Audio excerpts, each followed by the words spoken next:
नमस्कार, राज की बात में आपका स्वागत है। दिल्ली के मुख्यमंत्री अरविंद केजरीवाल आजकल भागने में लगा हुआ है।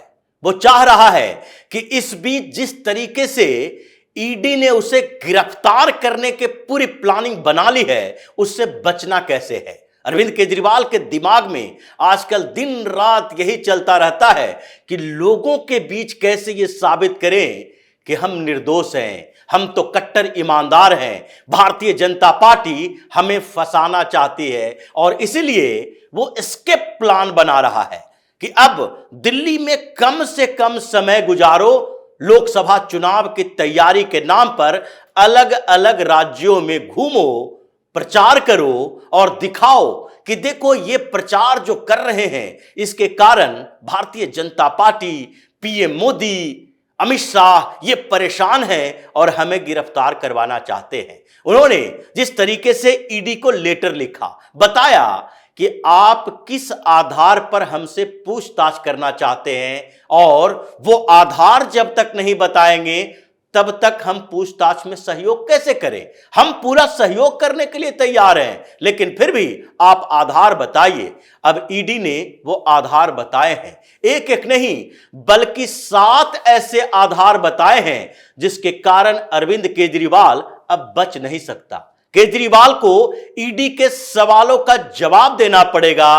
रिटन में पहले दो, उसके बाद आपसे पूछताछ जो होगी। ऐसे रिटन में जवाब से काम नहीं चलेगा, क्योंकि क्रॉस क्वेश्चन रिटन में नहीं चलता रहता है और पहले आप सवाल करो, सवाल भेजो और उसके बाद कुछ समय लगे, फिर 10 दिन के बाद वो जवाब भेजे और फिर उस सवाल पर जवाब भेजा जाए। मतलब ये लंबी प्रक्रिया ईडी चलने देने वाली नहीं है। इसलिए जो अरविंद केजरीवाल ने कहा, पहले चिट्ठी में व्यस्तता की बात की, उस व्यस्तता से ईडी को कोई मतलब नहीं है। अरविंद केजरीवाल ने कहा हम 26 जनवरी के प्रोग्राम के लिए तैयारी कर रहे हैं, चीफ मिनिस्टर हैं, इसलिए हमारी जरूरत है और इस कारण से हम अभी पूछताछ में सहयोग नहीं कर सकते। ये 26 जनवरी की तैयारी क्या एक दिन की पूछताछ से खत्म हो जाएगी?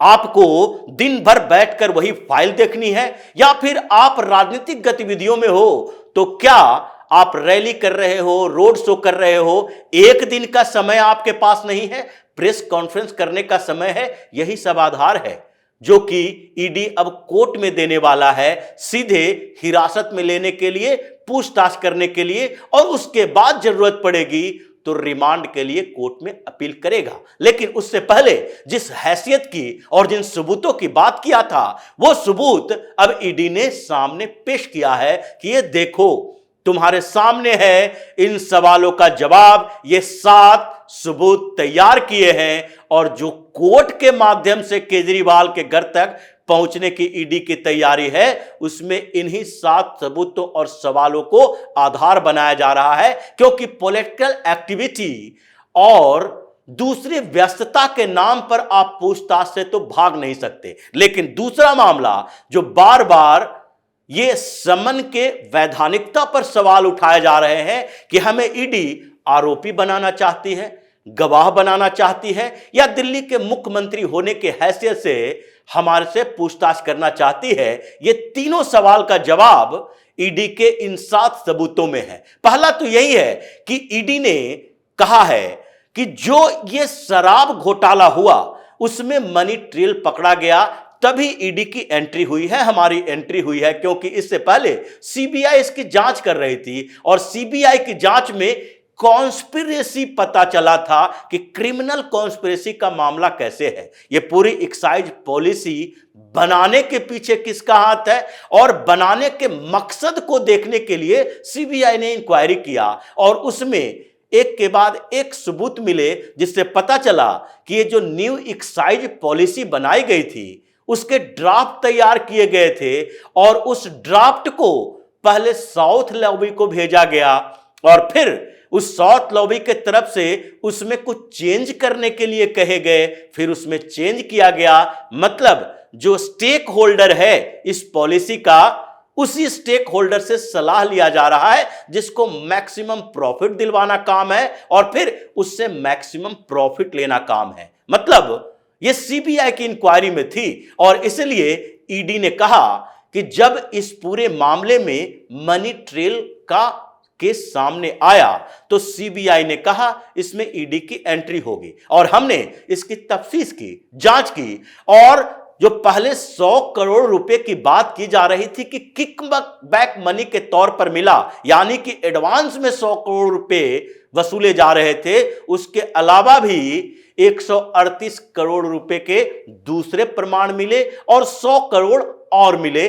यानी कि 338 करोड़ रुपया टोटल इस मनी ट्रेल में आम आदमी पार्टी ने कैसे भी करके इकट्ठा किया था, इसके सबूत सुप्रीम कोर्ट में दिए और सुप्रीम कोर्ट ने माना कि आम आदमी पार्टी को यह पैसा मिला है, आम आदमी पार्टी को भी आरोपी बनाया जाना चाहिए और आम आदमी पार्टी के मुखिया तो अरविंद केजरीवाल हैं, जिसके इशारे पर सारा फैसला होता है। इसलिए गोवा जब इन्वेस्टिगेशन के लिए गए तो वहां के कुछ नेता, आम आदमी पार्टी के कुछ कार्यकर्ताओं से ईडी ने बातचीत की और वहां पर पता चला कि कुछ लोगों के पास जो पैसे आए थे वो पैसे सीधे अरविंद केजरीवाल के आदेश से आए थे। अरविंद केजरीवाल आदेश देता था कि गोवा में इन घरों में इतने पैसे कैश में पहुंचाया जाए और उसको चुनाव में उपयोग में लाया जाए। यह भी एक बड़ा सबूत है जो ईडी पहले से ही, सीबीआई पहले से ही कह रही थी कि इस मामले में चुनाव प्रचार के लिए पैसे खर्च किए गए हैं। और जो अभिषेक बोइनपल्ली ने कहा था 20 करोड़ तो हमने एक दिन में दिया था, वो पैसे ये सब कैश में आए हैं। तो ये जो बेवकूफ बनाने की कोशिश कर रहा है अरविंद केजरीवाल, मनीष सिसोदिया, संजय सिंह कि कहां हमारे अकाउंट में पैसे है, वो अकाउंट से ट्रांजैक्शन सिर्फ नहीं हुआ, ये तो पैसे कैश में आए हैं, हवाला के जरिए, ब्लैक मनी है। तो फिर इसका अकाउंट से ट्रांजैक्शन कैसे होगा? इसके तो सबूत गवाहों के आधार पर मिलेंगे, जो दिनेश अरोड़ा भी है, जो कि समीर महेंद्रू भी है, जो कि कई दूसरे आरोपी हैं, उससे क्रॉस क्वेश्चनिंग के समय में ये सबूत मिले हैं और इसलिए सुप्रीम कोर्ट ने ये बात कही थी। दूसरा सबूत ये 338 करोड़ के अलावा जो ईडी ने थमाया है वो है कि बैठक जो ही अरविंद केजरीवाल के घर पर हुई और उस बैठक में संजय सिंह भी शामिल था जो जेल के अंदर है, मनीष सिसोदिया भी शामिल था जो जेल के अंदर है और फिर राघव चड्ढा भी शामिल था, पंजाब के शराब कारोबारी भी शामिल थे, विजय नायर भी शामिल था। तो इन लोगों की बैठक जो ड्राफ्ट बनाने के लिए हुई थी, उस ड्राफ्ट को चेंज करने के लिए भेजा गया और वहीं पर यह पूरा मास्टर प्लान तैयार हुआ। तो अरविंद केजरीवाल आप कैसे बच पाएंगे? आपसे तो पूछताछ होगी कि आपको उस समय उस मीटिंग के दौरान क्या बताया गया और आपने क्या छुपाया है। तीसरी बात, कैबिनेट की जो बैठकें हुई उसमें अरविंद केजरीवाल भी शामिल था और उन कैबिनेट की बैठकों में पूरी न्यू एक्साइज पॉलिसी के बारे में बताया गया था कि क्या क्या इसमें चेंजेस किए गए हैं, कैसे शराब की दुकानें ज्यादातर जगहों पर खुलवाई जा रही है, मीडिएटर को खत्म किया जा रहा है, प्रोड्यूसर को होलसेलर बनाया जा रहा है और बीच में किसी को नहीं रखा जाएगा, यानी मोनोपोली, एकाधिकार होगा शराब कंपनियों का, जो कि साउथ की शराब कंपनियों ने इनको सजेस्ट किया था कि अगर होलसेलर अलग रखेंगे तो वो दूसरे जगह के शराब के कंपनियों के शराब भी रख सकते हैं, इसीलिए ये होलसेलर को खत्म कीजिए, हम ही सारा डील करेंगे रिटेलर तक के, इसलिए हम अपनी शराब ही रखेंगे, इसी में छूट देंगे, उसी से प्रॉफिट होगा, तभी आपको हम उस प्रॉफिट में हिस्सेदारी दे सकते हैं। तीसरी बात, इसके अलावा जो चौथा सबूत है वो मार्जिन मनी को लेकर है कि मार्जिन मनी 6% से 12% कर दिया गया। क्या कैबिनेट का मुखिया होने के कारण आपको यह भी समझ में नहीं आया कि दुगना मार्जिन मनी कर रहे हैं, यानी कि प्रॉफिट दुगना कर रहे हैं और फिर भी दुगने पर भी ये जो शराब माफिया हैं ये कह रहे हैं कि हम सस्ते में शराब बेचेंगे। तो इसका मकसद क्या था? और उसमें भी जो गवाह हैं, जिन लोगों से पूछताछ हुई है, उसने बताया है कि 6% से 12% ऐसे नहीं किया गया था, हमारी हिस्सेदारी 6% की थी, बल्कि अतिरिक्त 6% जो थी वो हर महीने वसूली था आम आदमी पार्टी का, यानी एक्स्ट्रा 6% प्रॉफिट देंगे और उस प्रॉफिट में जो हिस्सेदारी हमारी होगी वो हर महीने पहुंचाओ। और इसी में संजय सिंह फंसा है। 2-2 करोड़ करके ये जो हर बार हर जोन से मिल रहे थे कमीशन, वही कमीशन लेकर अरविंद केजरीवाल और उसके साथियों तक संजय सिंह भी पहुंचाता था।